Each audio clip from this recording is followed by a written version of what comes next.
Entrega o teu caminho ao Senhor, confia nele e ele tudo fará. Salmo de número 37, verso 5, Gotinhas da Verdade. Mais um vídeo, mais um tempinho que a gente vai aprender no livro de Deus.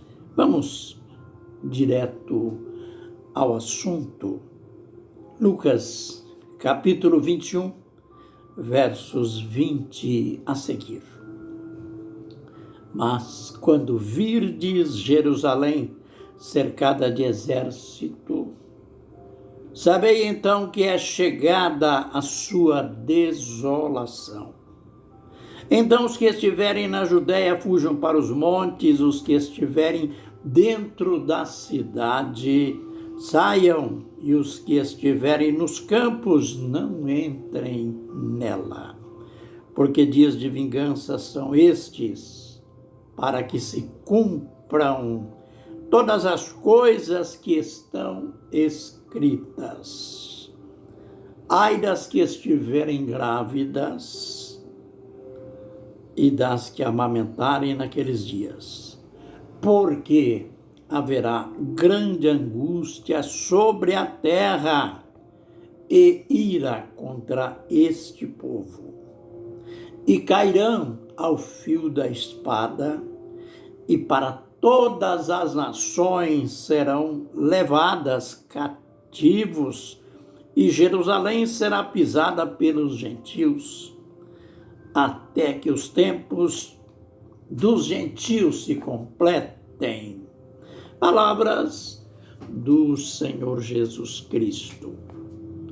A gente já vem mostrando o histórico do templo, porque já aprendemos que esta profecia, a profecia de que o templo seria destruído, Jesus foi taxativo.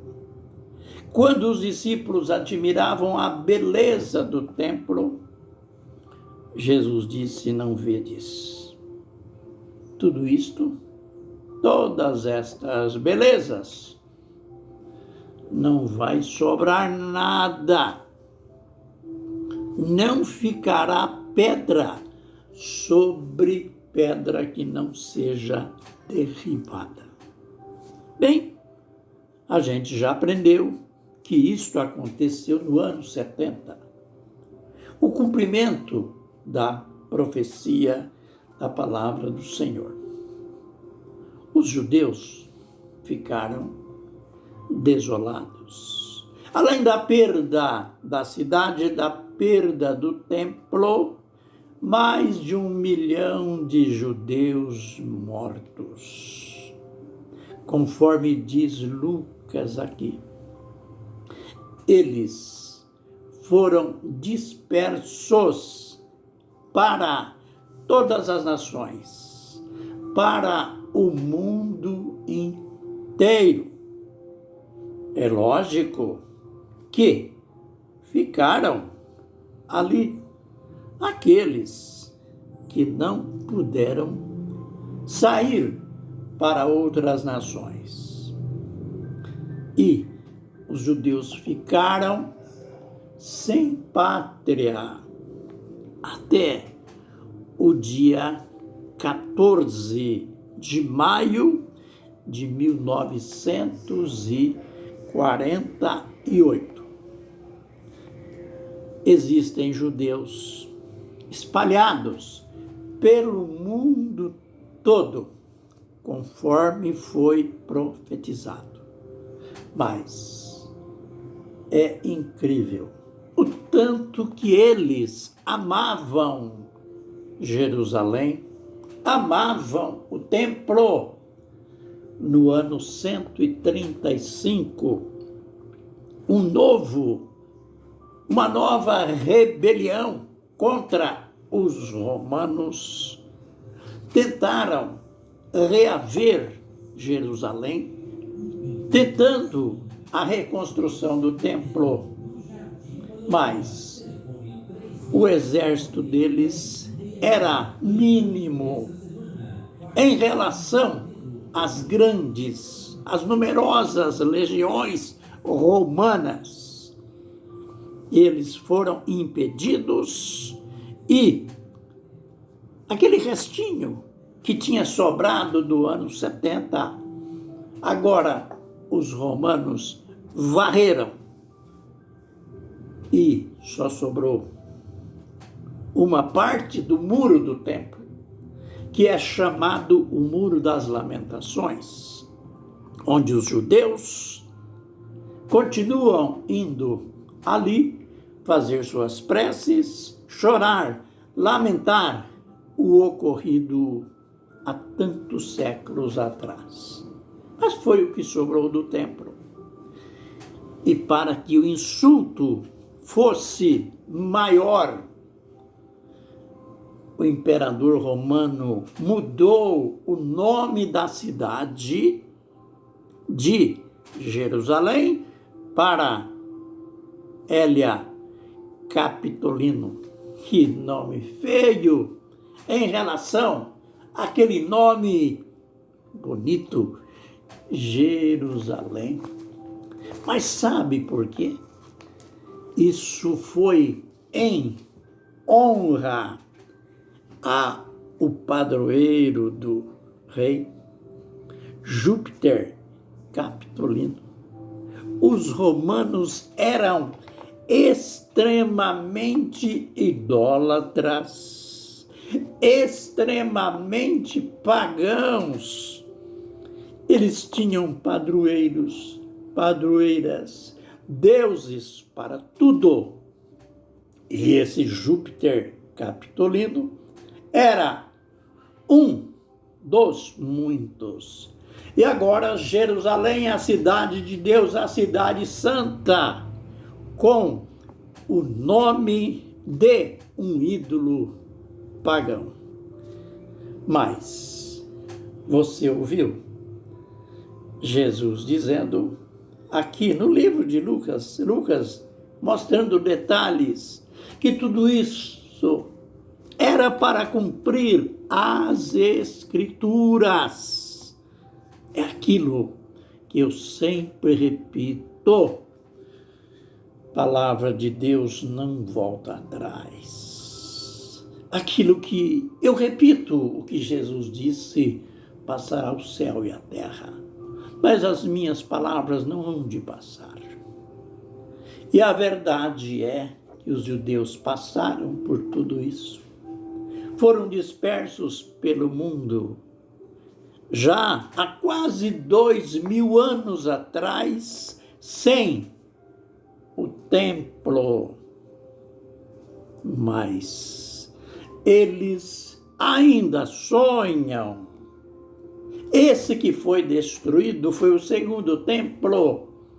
Eles ainda sonham com o terceiro templo. Aliás, naquele local, conforme já aprendemos, tem uma mesquita de outra religião, mas não importa que ali tenha esse domínio não judaico, o sonho deles prevalece. E já tem até o Instituto do Terceiro Templo, aquele mobiliário, aqueles paramentos sacerdotais, o castiçal de ouro, tudo já estão preparados. Eles têm uma confiança, um sonho perfeito, que um dia vão construir o terceiro templo.